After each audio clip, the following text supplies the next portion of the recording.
In the 1950s, our country grandmothers knew how to make Betty Crocker desserts that mattered.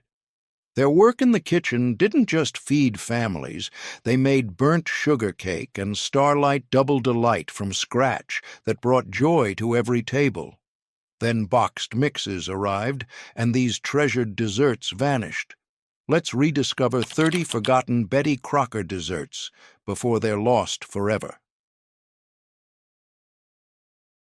Burnt sugar cake was Betty Crocker's most iconic cake recipe from the mid-1950s, featuring a homemade caramel syrup that gave the cake its distinctive deep golden color and complex butterscotch flavor. Country grandmas made the burnt sugar syrup by carefully melting white sugar in a heavy skillet until it turned dark amber, then adding boiling water to create a thick, bitter-sweet syrup. And this syrup was mixed into both the cake batter and the frosting, creating layers of rich caramel flavor throughout. The cake required patience. Burning the sugar too much made it bitter, while stopping too soon left it bland. Popular at church socials and Sunday dinners throughout the 1950s and early 1960s, this cake has completely vanished today.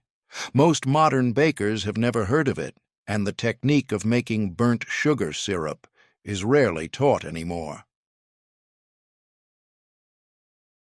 Starlight Double Delight. Cake won the $25,000 grand prize at the 1951 Pillsbury Bake-Off and became one of Betty Crocker's most requested recipes throughout the 1950s. The cake featured a yellow layer base topped with a unique cream cheese and orange-flavored frosting, finished with chocolate frosting swirls that created a starlight pattern. What made it special was the Double Delight contrast.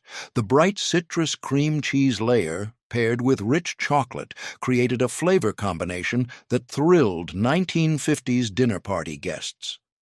Country grandmas made this for special occasions because it looked elegant and sophisticated despite using simple ingredients.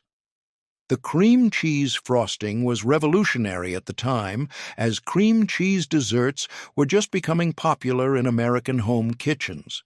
Today, this prize-winning recipe has completely disappeared from modern baking, and most people have never heard of it. Lazy Daisy cake appeared in the 1942 Betty Crocker Cookbook of All-Purpose Baking and became one of the most shared recipes in community cookbooks throughout the 1940s and 1950s.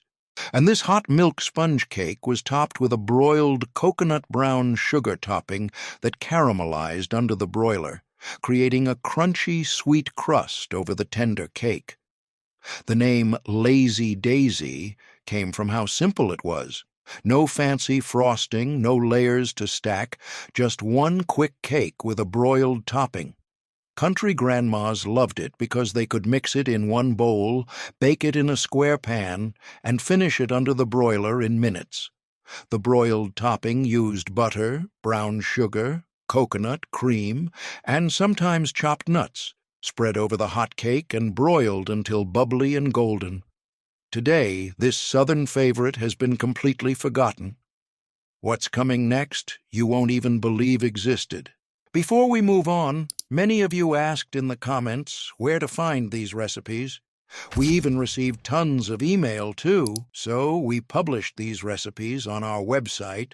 The link is in the description. Let's continue. Angel food. Waldorf cake was a 1950s Showstopper dessert from Betty Crocker's picture cookbook. In featuring a light angel food cake with a surprise chocolate whipped cream filling in the center and toasted almond shards covering the outside. The Waldorf name referred to the elegant presentation. The cake was split horizontally, filled with sweetened cocoa whipped cream, then reassembled and frosted with more whipped cream. Country grandmas made this for bridal showers, Easter dinners, and special celebrations because when you cut into it, guests were surprised by the hidden chocolate layer inside the white cake. The recipe required an ungreased tube pan and careful cooling upside down to prevent the delicate angel food from collapsing. The chocolate whipped cream was lighter and less sweet than buttercream, making it perfect for warm weather gatherings. Today, this surprise center cake has completely vanished from modern tables. Lemon Schaum. Torta was a classic Wisconsin and Midwest meringue dessert featured in Betty Crocker cookbooks throughout the 1950s, made with a crisp meringue shell filled with tangy lemon curd and topped with sweetened whipped cream. Schaum is German for foam, referring to the light, crispy meringue base that was baked low and slow until it dried out completely. Country grandmas made the meringue by beating egg whites with cream of tartar until stiff peaks formed, then spreading it in a circle on parchment paper to create a shallow bowl shape. After baking for 90 minutes and cooling completely, they filled it with homemade lemon curd made from egg yolks, sugar, cornstarch, lemon juice, and butter. The contrast of crisp meringue, tart lemon, and sweet cream made it a refreshing spring and summer dessert. Today, Schaumtorte has almost completely disappeared outside of a few Wisconsin supper clubs. These 5 Betty Crocker desserts, burnt sugar cake, Starlight Double Delight, Lazy Daisy, Angel Food Waldorf, and Lemon Schaum Torte, were the most popular Showstopper desserts country grandmas made throughout the 1950s. Today, they've completely vanished. Most people under 60 have never heard of them, and their recipes are buried in forgotten cookbooks. Duchess Spice Cake was Betty Crocker's most popular spice cake recipe from the 1950 picture cookbook, made with brown sugar, cinnamon, cloves, nutmeg, and buttermilk for a moist, full-flavored cake. Country grandmas loved this recipe because it was foolproof. The combination of shortening and brown sugar creamed together created a tender crumb, while the buttermilk kept it moist for days. The spices were carefully balanced, so no single flavor overpowered the others, creating a warm, comforting taste, perfect for fall and winter gatherings. Most grandmas baked it in 2 9-inch layer pans and finished it with white butter icing or browned butter icing, though some made it in a 13 by 9 oblong pan for easier serving at church potlucks. The cake stayed fresh for nearly a week when wrapped properly, making it ideal for Depression-era families who needed desserts to last. Today, spice cakes have been replaced by pumpkin spice and chai-flavored desserts, and Duchess Spice Cake has completely disappeared. Toffee bars were one of the most requested bar cookie recipes from Betty Crocker's 1961 New Picture Cookbook, featuring a buttery shortbread base topped with melted chocolate and chopped nuts. Country grandmas loved these because they came together in minutes. The base was simply butter, brown sugar, egg, vanilla, flour, and salt pressed into a pan and baked until golden. As soon as the bars came out of the oven, chocolate chips were sprinkled on top. The residual heat melted them into a smooth layer that was spread with a knife and topped with chopped walnuts or pecans.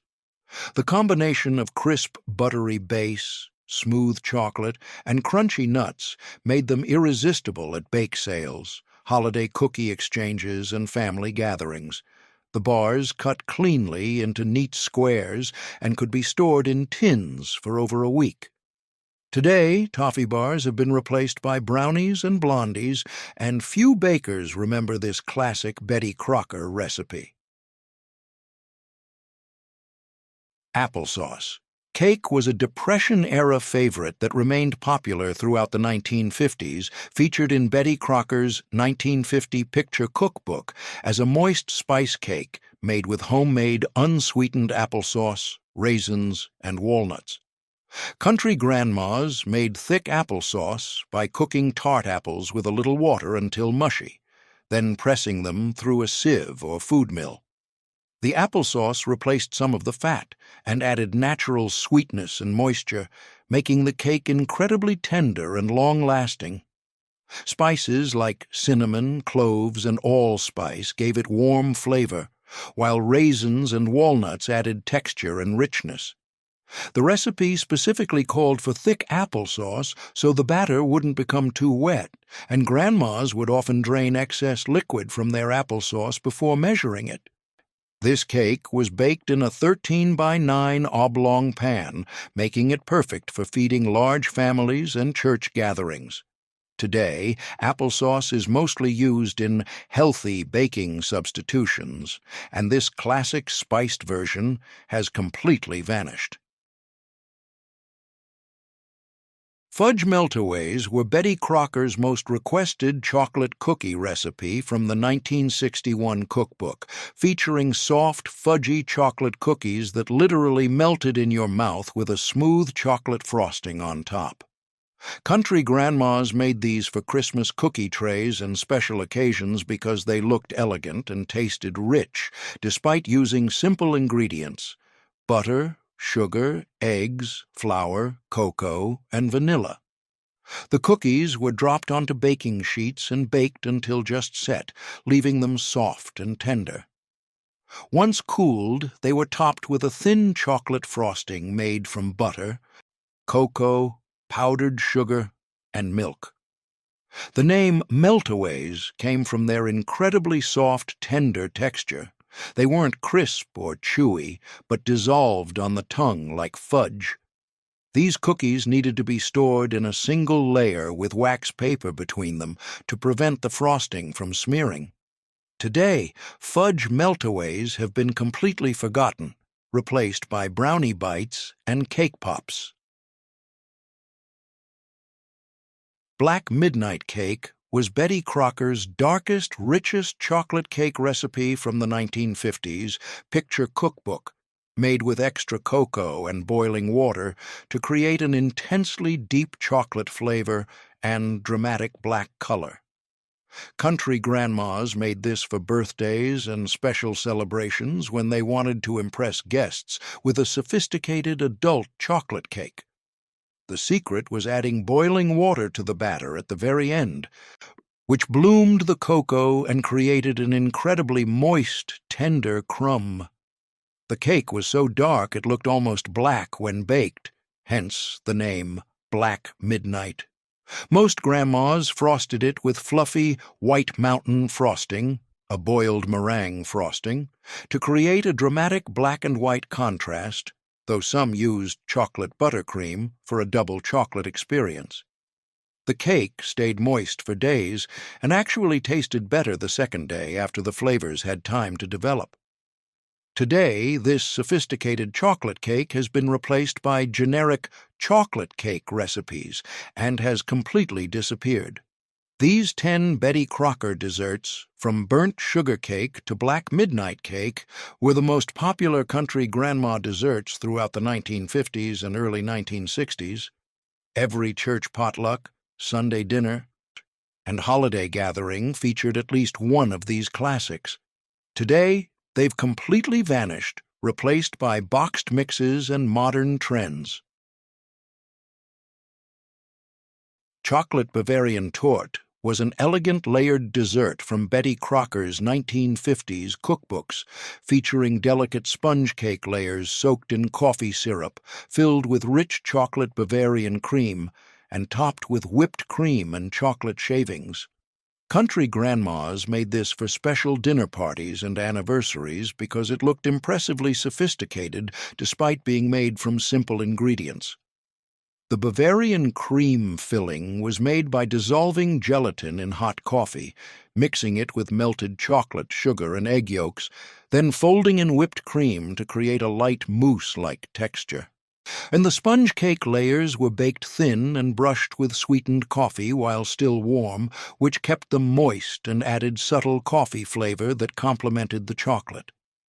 The assembled torte was chilled for several hours to set the Bavarian cream, then decorated with additional whipped cream rosettes and chocolate curls shaved from a chocolate bar using a vegetable peeler. The contrast of light sponge, creamy chocolate filling, and fluffy whipped cream made every bite melt in your mouth delicious.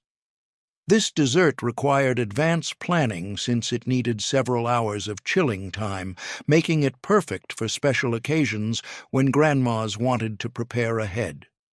The coffee-soaked cake stayed moist for days in the refrigerator, and the flavors actually improved overnight as they melded together. Today, Bavarian cream desserts have almost completely disappeared from American tables, replaced by simpler chocolate mousse cakes and tiramisu. Few modern bakers know how to make traditional Bavarian cream with gelatin, and this elegant torte has been completely forgotten, existing only in vintage cookbooks and fading family memories. Sweet cream cake was a light, fluffy white cake from Betty Crocker's 1950 picture cookbook, made with heavy cream instead of butter or shortening, creating an incredibly tender, fine-grained crumb with delicate vanilla flavor. Country grandmas made this cake for summer gatherings and strawberry shortcake because the cream made it exceptionally moist without being heavy or greasy. The recipe called for whipping heavy cream until thick but not stiff, and then gently folding it into a batter made from sugar, eggs, flour, baking powder, salt, milk, and vanilla. The whipped cream created tiny air pockets throughout the cake, making it rise beautifully and stay tender for days. Most grandmas baked it in two 9-inch round pans and filled it with sweetened whipped cream and fresh strawberries or peaches, or they made it in a 13 by 9 oblong pan and topped it with fruit and cream for easy serving at church picnics. The cake had a pure, clean flavor that didn't compete with fresh fruit toppings, making it the perfect base for seasonal berries. Unlike butter cakes that could taste greasy in hot weather, sweet cream cake stayed light and refreshing even at outdoor summer picnics and potlucks. The cream in the batter also acted as a natural preservative, keeping the cake moist for 3 to 4 days when wrapped properly. Today, this delicate cream cake has been completely forgotten, replaced by angel food cake and store-bought pound cake for strawberry shortcake. Modern bakers rarely use heavy cream as a primary ingredient in cake batter, preferring butter or oil, and the technique of folding whipped cream into cake batter has been lost to time. Black walnut spice cake was a regional specialty from Betty Crocker's 1950 picture cookbook, popular in the Midwest and Appalachia, where black walnut trees grew wild and families harvested the nuts each fall. This variation of Duchess spice cake replaced cinnamon and cloves with allspice and folded in coarsely chopped black walnuts, creating a cake with deep, earthy, and slightly bitter flavor that was distinctly different from regular English walnuts. Country grandmas spent hours in autumn cracking black walnut shells, which were incredibly hard and stained hands dark brown, and picking out the nut meats, which they stored in jars for winter baking. The black walnuts had a strong, almost tannic flavor that paired perfectly with brown sugar and allspice, creating a sophisticated cake that tasted intensely nutty and spiced. Most grandmas frosted it with white butter icing and decorated the top with toasted black walnut halves, making it a beautiful centerpiece for holiday tables. The cake stayed moist for over a week thanks to the oil in the black walnuts, and the flavor actually improved after a day or two as the nuts released their oils into the cake. Black walnut trees are less common today, and most people have never tasted real black walnuts, which have a much stronger flavor than store-bought English walnuts. The labor-intensive nut-cracking process and the acquired taste of black walnuts mean this regional classic has almost completely vanished. Today, you can occasionally find black walnut cake at rural church suppers in Appalachia, but this Betty Crocker version has disappeared from modern baking entirely. Raisin Nut Spice Cake was Betty Crocker's most popular church potluck version of spice cake, made by folding cut-up raisins and chopped walnuts into Duchess spice cake batter just before baking. Country grandmas loved this variation because the raisins added natural sweetness and moisture while the walnuts provided crunch and richness, making the cake more substantial and longer lasting. The recipe specifically called for cutting the raisins into smaller pieces and tossing them with a little extra flour before folding them into the batter, which prevented them from sinking to the bottom during baking. Most grandmas used seeded raisins that they cut up themselves with kitchen scissors, and they bought walnuts in the shell and cracked them fresh for the best flavor and to save money. The combination of warm spices, plump raisins, and toasted walnuts created a cake that tasted like autumn and harvest time. This cake was traditionally finished with white butter icing or browned butter icing, and it stayed fresh wrapped in wax paper for up to 2 weeks, making it ideal for Depression-era families who needed desserts to last without refrigeration. The cake was dense and moist enough to be eaten plain as a snack or dressed up with frosting for Sunday dinner. Today, raisins have fallen out of favor with modern bakers who consider them old-fashioned, and few people make old-fashioned spice cakes anymore, so this church potluck classic has completely disappeared from modern tables, existing only in vintage community cookbooks.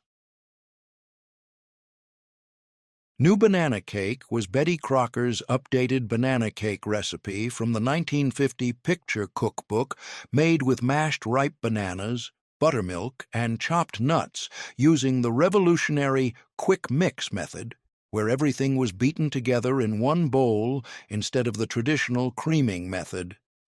Country grandmas loved this recipe because it was faster than old-fashioned methods and produced an incredibly moist, tender cake with intense banana flavor.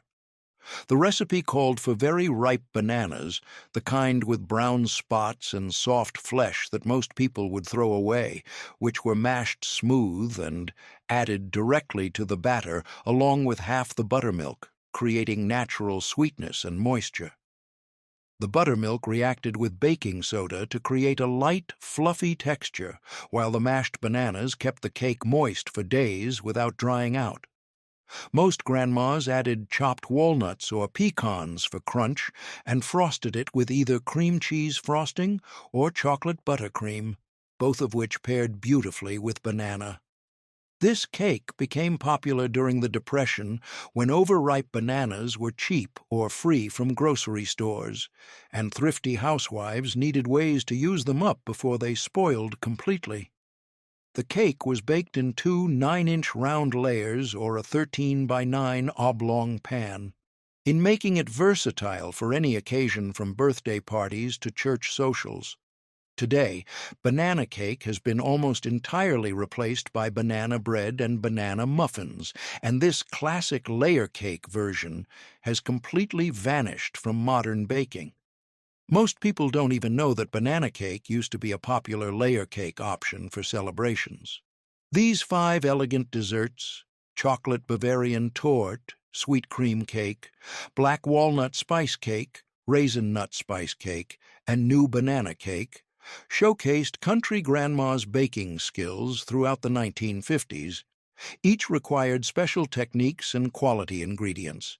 Today, these sophisticated Betty Crocker classics have been replaced by simpler desserts and have completely disappeared from modern kitchens.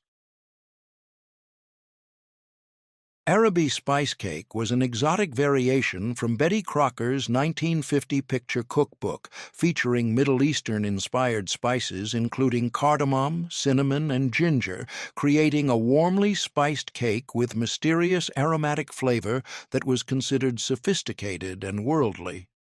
Country grandmas who wanted to try something different from standard spice cakes made this recipe, which represented the growing interest in international flavors in American cookbooks during the post-war era. The Araby name referred to Arabia and the exotic spice trade, and the cake featured cardamom, an expensive, fragrant spice that most American home bakers rarely used and had to special order from pharmacies or import stores. The cardamom added a floral, slightly citrusy note that made the cake taste complex and intriguing, completely different from typical cinnamon clove spice cakes that everyone was familiar with. Most grandmas ground their own cardamom seeds using a mortar and pestle because pre-ground cardamom was hard to find and lost its delicate flavor quickly once ground.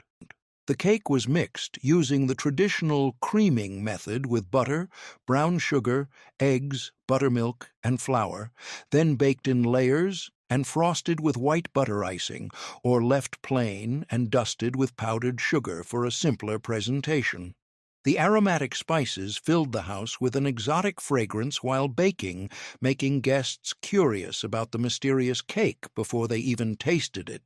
Today, cardamom has become more popular in Scandinavian and Indian-inspired baking, but this classic Betty Crocker Araby spice cake has been completely forgotten, and few modern bakers have ever heard of it or tasted its unique flavor combination.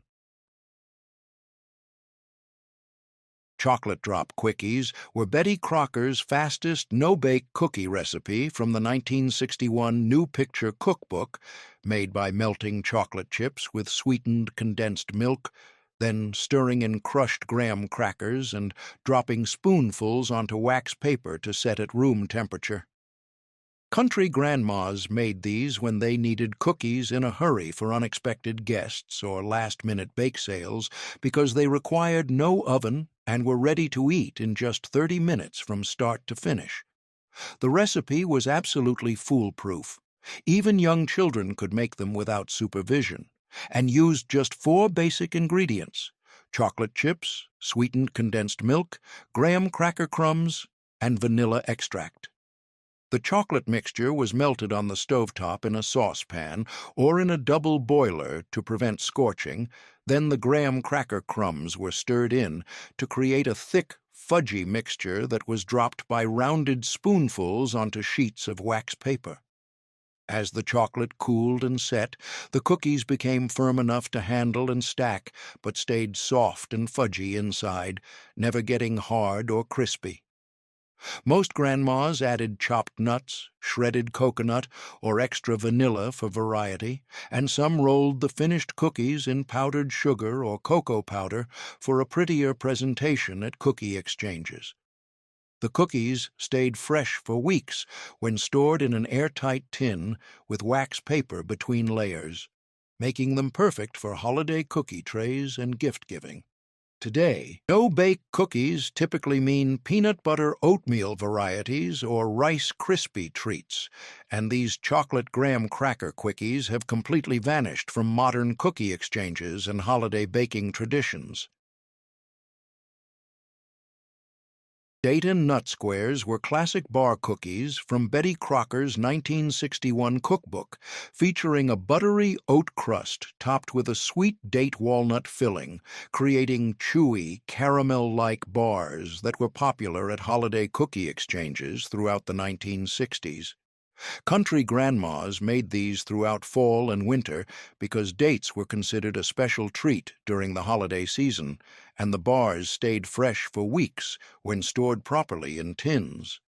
The filling was made by simmering chopped dates with water and sugar in a saucepan until they broke down into a thick, jam-like paste, then stirring in chopped walnuts and vanilla for flavor and texture. The bottom crust was made from butter, brown sugar, flour, and rolled oats, pressed firmly into the pan. The date nut filling was spread evenly on top. Then more oat mixture was crumbled over the filling before baking until golden brown. The finished bars had 3 distinct layers: crisp, buttery bottom, sweet, chewy center, and crumbly streusel top, with the toasted oat flavor complementing the natural caramel sweetness of the dates. Most grandmas cut these into small squares because they were quite rich and sweet, and they wrapped them individually in wax paper for gift-giving during Christmas and New Year's visits. The bars actually tasted better after a day or two as the date filling softened and the flavors melded together into one cohesive taste. Today, Dates have fallen almost completely out of fashion in American baking, considered old-fashioned and unappealing, and these old-fashioned date and nut squares have been completely replaced by brownies, lemon bars, and blondies in modern cookie exchanges. Dream bars were beloved coconut-topped bar cookies from Betty Crocker's 1950s cookbooks, featuring a shortbread-like bottom crust topped with a gooey brown sugar coconut layer, creating bars that were simultaneously crispy, chewy, and irresistibly sweet. Country grandmas made these for bake sales and cookie exchanges because they looked beautiful when cut, stacked well without falling apart, and tasted like a perfect combination of coconut macaroons and buttery shortbread.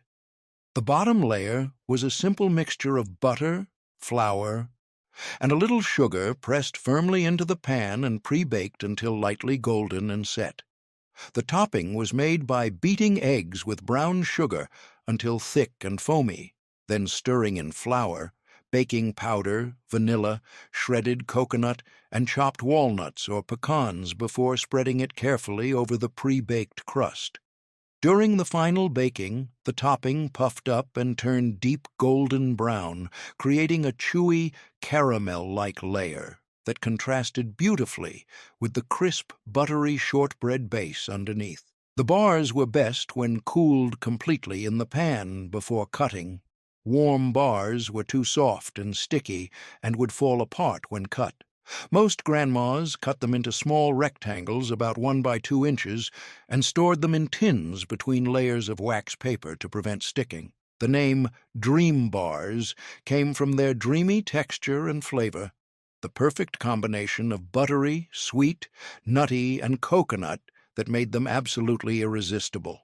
Today, these classic 2-layer bars have been largely forgotten and replaced by more modern bar cookies like Magic Bars, 7-layer bars, and Hello Dolly Bars.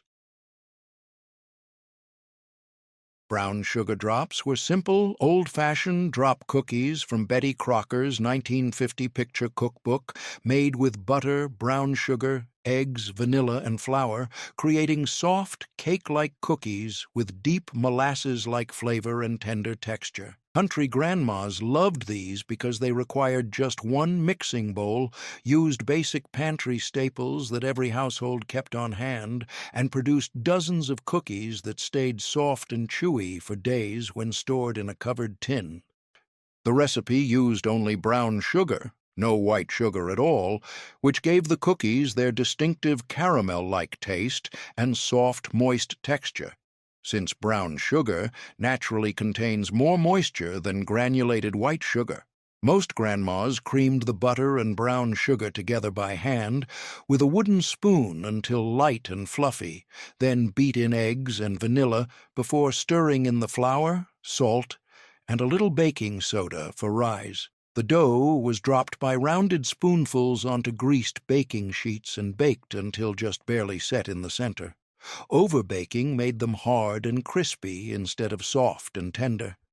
These cookies were plain but deeply satisfying, with a simple, pure sweetness that paired perfectly with hot coffee or cold milk after school. Many grandmas added chopped nuts, raisins, or chocolate chips for variety, but the classic version was just the pure brown sugar flavor shining through.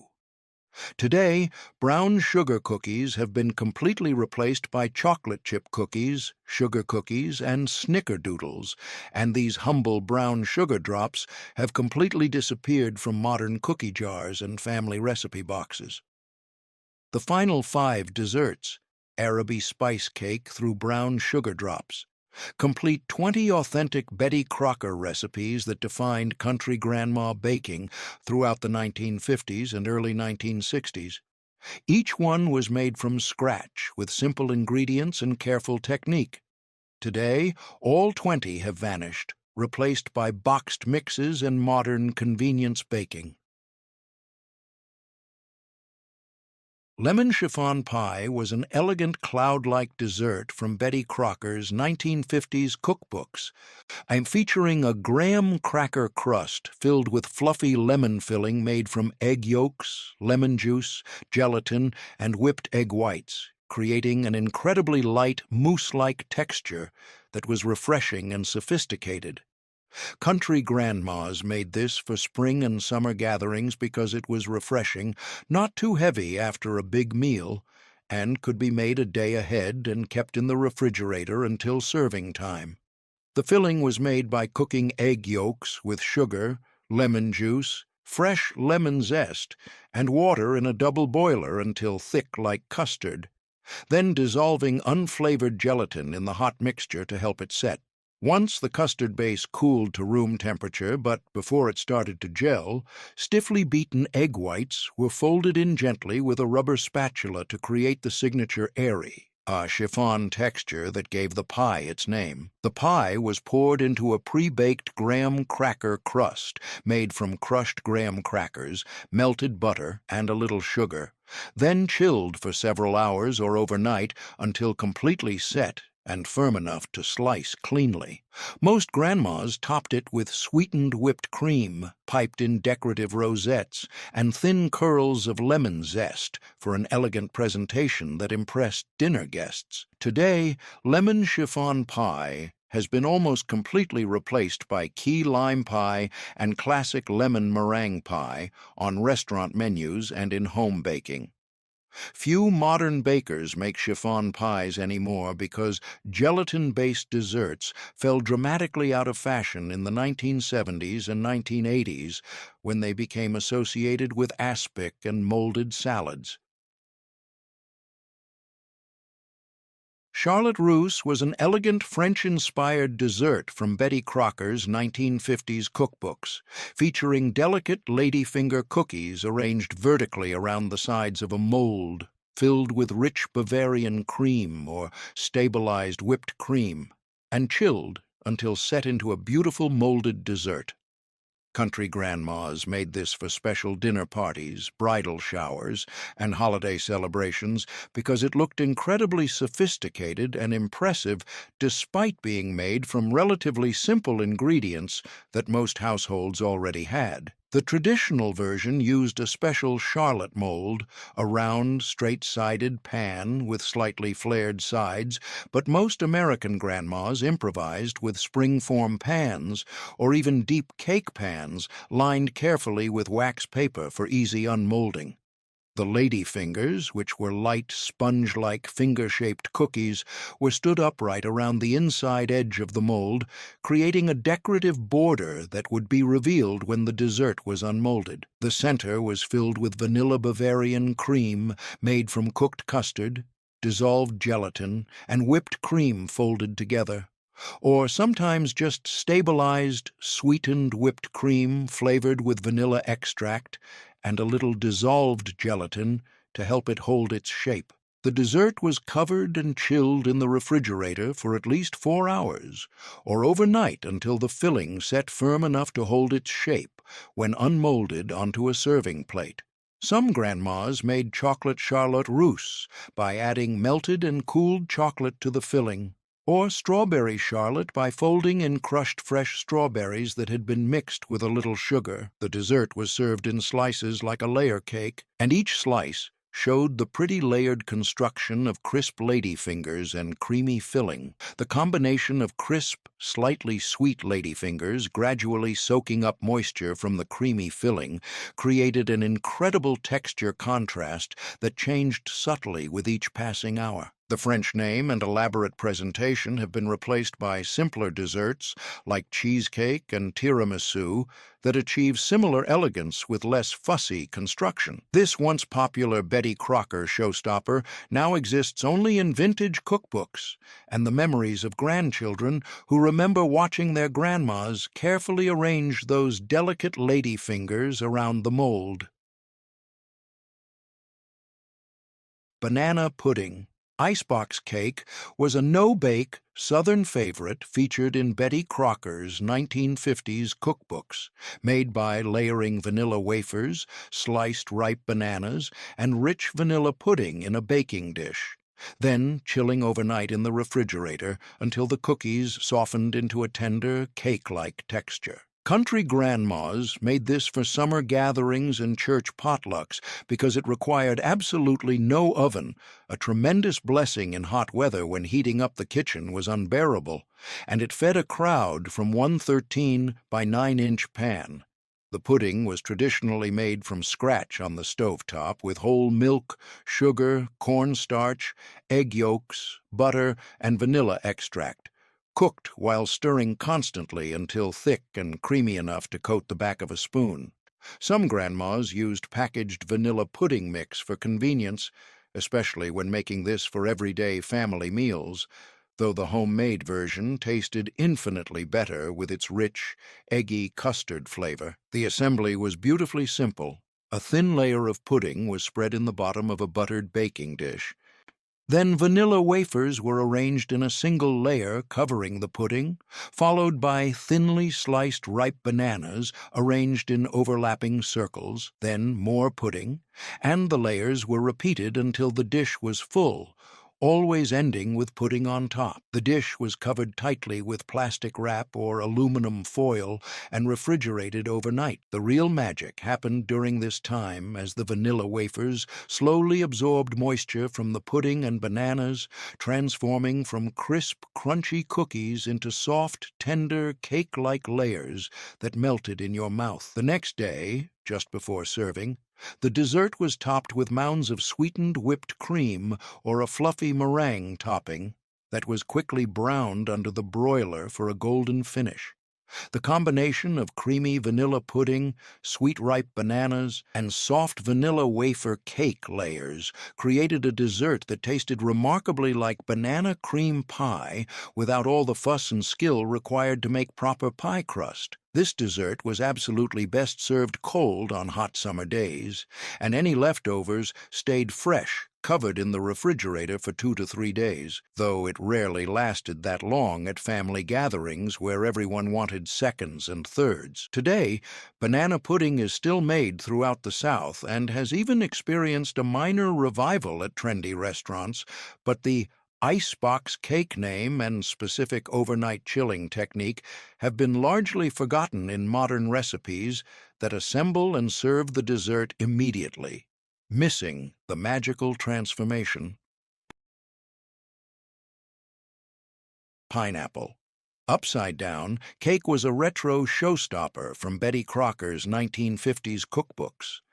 Made by arranging pineapple rings and bright red maraschino cherries in melted butter and brown sugar in the bottom of a cast-iron skillet, topping with yellow cake batter, baking until golden, then dramatically flipping upside down to reveal a glossy, caramelized fruit topping. Country grandmas made this for birthday parties and Sunday dinners because it looked absolutely dramatic and festive when turned out onto a serving plate, with the golden pineapple rings glistening with thick, sticky, caramelized sugar syrup. The recipe traditionally called for a 10-inch cast-iron skillet, which distributed heat evenly and created the perfect caramelization on the stovetop before going into the oven. First, several tablespoons of butter and a generous amount of brown sugar were melted together directly in the skillet on the stovetop, creating a bubbling caramel base. Oatmeal cake was a unique Depression-era recipe that remained popular throughout Betty Crocker's 1950s cookbooks, made by pouring boiling water over rolled oats and letting them soak and soften before mixing into a warmly spiced cake batter, then topping the finished baked cake with a broiled coconut pecan frosting that caramelized into a crunchy, candy-like crust. Country grandmas loved this recipe because the oatmeal made the cake incredibly incredibly moist, with a tender, almost velvety crumb, and it gave the cake a slightly nutty, wholesome flavor, while also stretching the more expensive flour to make a larger cake for less money during hard times. The rolled oats were placed in a mixing bowl, and boiling water was poured directly over them. Then they were left to sit and soak for 20 minutes until soft, plump, and completely cooled. The batter was wonderfully thick and hearty, almost like a substantial quick bread batter, and was spread evenly into a greased 13 by 9-inch pan and baked in a moderate oven until a toothpick inserted in the center came out clean and the cake pulled slightly away from the sides of the pan. The real magic happened after the cake came out of the oven while it was still piping hot from baking. A rich mixture of melted butter, brown sugar, heavy cream or evaporated milk, sweetened shredded coconut, and chopped pecans or walnuts was spread carefully and evenly across the entire top of the hot cake. Then the whole pan was placed under the broiler for just a few minutes, watching carefully through the oven door until the topping bubbled vigorously and caramelized into a gorgeous golden-brown, crunchy crust. The broiled topping had to be watched like a hawk because it could go from perfect to burned in mere seconds under the intense broiler heat. Topping had to be watched like a hawk because it could go from perfect to burned in mere seconds under the intense broiler heat. The finished cake was absolutely spectacular. A moist, tender, warmly spiced crumb from the oatmeal and spices, and a thick, crunchy, intensely sweet coconut pecan topping that crackled when you bit into it. This cake stayed incredibly moist for over a week when covered, thanks to all the moisture retained by the oats, making it perfect for Depression-era families who needed desserts to last without refrigeration. Today, oatmeal cake has been almost completely forgotten outside of Amish and Mennonite communities.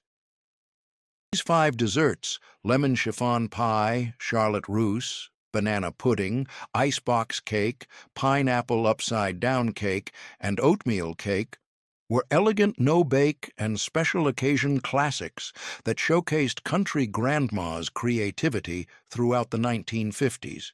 Each required patience and technique. Today, all 5 have vanished from modern tables, replaced by simpler, faster desserts. Apple Crisp was a simple, humble fruit dessert from Betty Crocker's 1950 picture cookbook, made by layering sliced tart apples tossed with cinnamon and sugar in a baking dish, topping with a buttery oat flour crumble mixture, and baking until the apples were tender and bubbling and the topping was golden brown and crispy. Country grandmas made this throughout fall and winter when apples were abundant, cheap, and at their peak flavor, using tart baking varieties like Granny Smith, Jonathan, Northern Spy, or Wine Sap that held their shape during baking and provided bright, mouth-puckering tartness that balanced the sweet topping. The recipe was incredibly simple and forgiving. Peeled, cored, and sliced apples were tossed in a large bowl with white or brown sugar, ground cinnamon, and a little fresh lemon juice to prevent the apples from browning and to brighten their flavor, then spread evenly in a generously buttered baking dish. The crumble topping was made by cutting cold butter into a mixture of all-purpose flour, brown sugar, rolled oats, and sometimes a pinch of nutmeg, ginger, or cardamom for extra warmth, and using a pastry blender or 2 knives until the mixture resembled coarse crumbs. Then this was sprinkled generously and evenly over the prepared apples. As the dish baked in a moderate oven, the apples released their natural juice, which bubbled up around the edges and caramelized with the sugar into a thick, syrupy sauce, while the crumble topping turned deeply golden brown and became wonderfully crispy and crunchy. The contrast of tender, cinnamon-scented apples swimming in their own caramelized juices and the crunchy, buttery, oat-studded topping was absolutely irresistible and comforting. This dessert was best served warm, ideally within an hour of coming out of the oven, with a generous scoop of vanilla ice cream melting into the warm apples or a simple pour of cold, heavy cream over the top. Many grandmas made apple crisp in their oldest, most worn and stained baking dishes because the caramelized sugar would inevitably stick to the sides and bottom and create hard-to-clean spots. But those crusty, stuck-on edges were actually the most delicious parts that grandchildren fought over. Leftovers could be covered and stored at room temperature overnight, then reheated gently in a low oven the next day to restore the crispy topping. Today, apple crisp still appears on fall menus and at Thanksgiving dinners, but it has lost its original identity as a thrifty, practical, everyday dessert that used up excess apples from the harvest, instead being marketed as a rustic or home-style option at upscale restaurants. The Betty Crocker simplicity and frugal economy of the original recipe has been largely forgotten.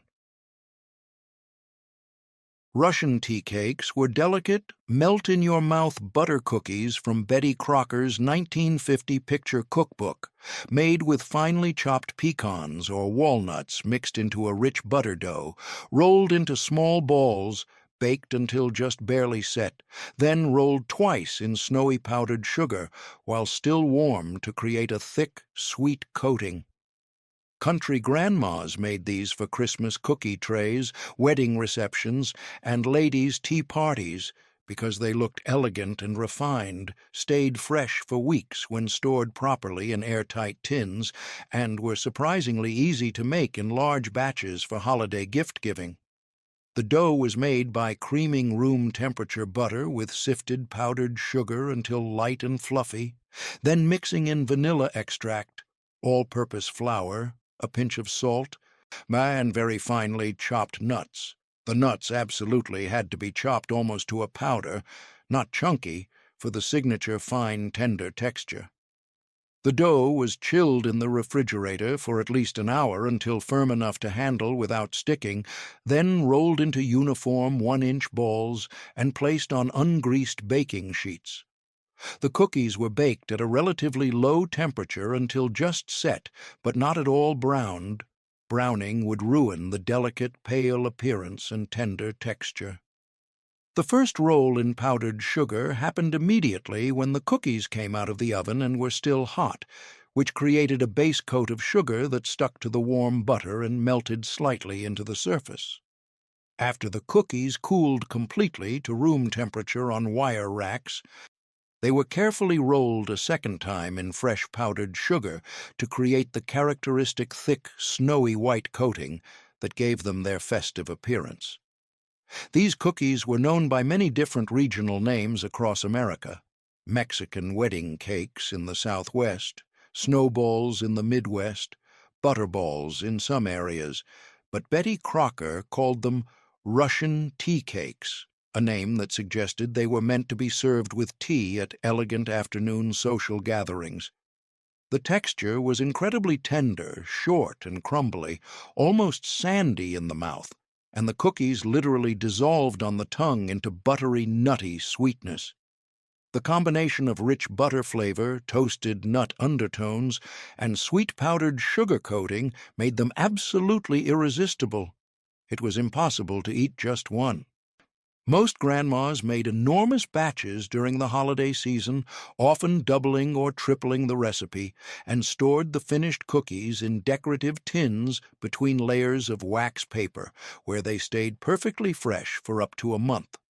Today, Russian tea cakes still appear occasionally at holiday cookie exchanges and on Christmas cookie platters, but they're increasingly considered old-fashioned and plain compared to more colorful, elaborately decorated modern cookies, and younger bakers often skip them.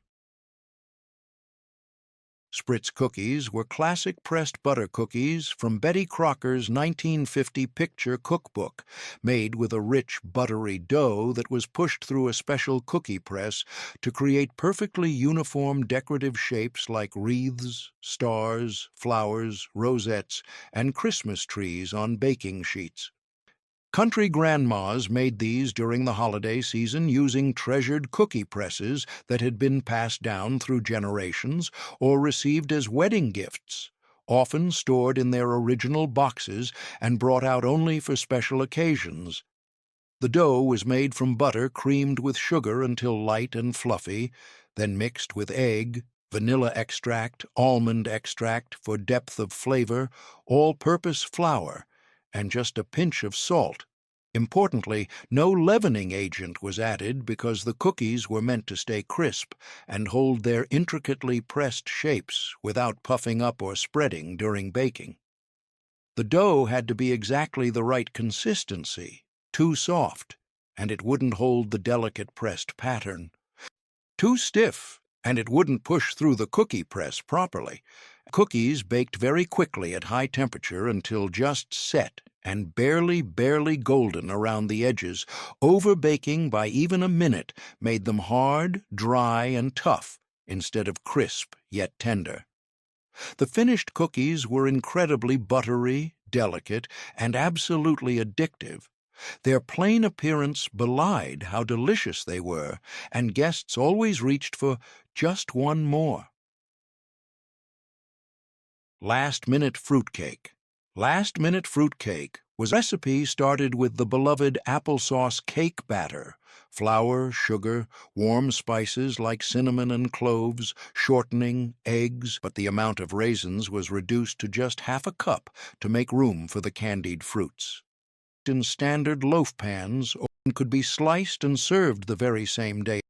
Most grandmas made this cake during the busy holiday season when candied fruits were readily available in every grocery store, displayed in colorful boxes and tins specifically marketed for holiday baking. They wrapped the completely cooled cake tightly in wax paper or aluminum foil to keep it moist and stored it in a cool place, often a spare bedroom or unheated pantry. The cake actually improved noticeably after a few days of storage as the fruit flavors melded beautifully with the warm spices and the texture became more tender. But unlike traditional fruit cake, it didn't require or benefit from the lengthy aging process of months. The combination of cinnamon, cloves, allspice, applesauce, and colorful candied fruit created a festive, recognizably holiday flavor that satisfied fruitcake lovers without the dense, heavy, almost inedible texture that made traditional fruitcake so controversial. Today, fruitcake of any kind has fallen almost completely out of favor in American baking, often considered old-fashioned at best, and the subject of endless jokes. Coffee and spice drops were aromatic, cake-like drop cookies from Betty Crocker's 1950 picture cookbook, made with strong brewed coffee, warm spices, dark molasses, and often studded with plump raisins or crunchy chopped walnuts, creating soft, flavorful cookies with complex, sophisticated grown-up flavor, perfect for dunking in hot coffee or tea. Country grandmas made these for their everyday cookie jars because they used simple, inexpensive pantry staples that every household kept on hand. They stayed wonderfully soft for days when stored in a covered container. And they had a mature, not-too-sweet flavor that adults genuinely appreciated and enjoyed. The dough was made by creaming softened butter with a combination of both brown sugar and white sugar until light and fluffy, then beating in eggs and dark molasses for deep, rich flavor and dark color. The dry ingredients, all-purpose flour, baking powder, salt, ground cinnamon, nutmeg, and ginger, were sifted together, then added alternately with strong brewed coffee that had been cooled completely to room temperature. The coffee added a deep, rich, slightly bitter undertone that complemented the sweet spices and molasses beautifully without making the cookies taste obviously like coffee. Most grandmas added either plump raisins that had been soaked briefly in hot water to soften them, or coarsely chopped walnuts for satisfying crunch and richness, or sometimes both. These 30 Betty Crocker desserts fed families through the 1950s and 1960s with nothing more than simple ingredients, one mixing bowl, and Grandma's patient hands. From burnt sugar cake to coffee and spice drops, every recipe told a story of resourcefulness, love, and community.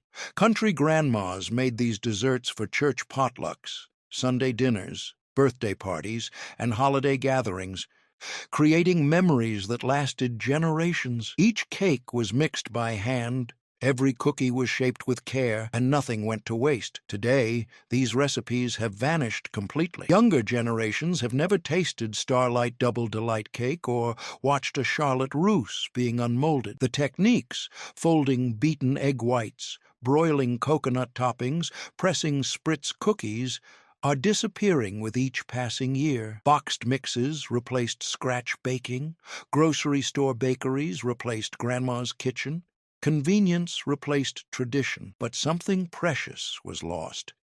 These desserts weren't just food, they were connection. When Grandma made Lazy Daisy cake, she was showing love. When she taught you to roll Russian tea cakes in powdered sugar, she was passing down family heritage. When the whole family gathered around pineapple upside-down cake, they were building memories that would last a lifetime. Good news? These recipes still exist in vintage Betty Crocker cookbooks, waiting to be rediscovered. You can bring them back to your own kitchen and share them with your family. Imagine your grandchildren's faces when they taste real lemon chaume torte or homemade banana pudding icebox cake for the first time. Which of these 30 forgotten desserts will you try first? Did your grandmother make any of these classics for you as a special treat? Share your memories in the comments below. We'd love to hear which Betty Crocker desserts your family treasured. Let's keep these precious recipes alive for the next generation before they're lost forever.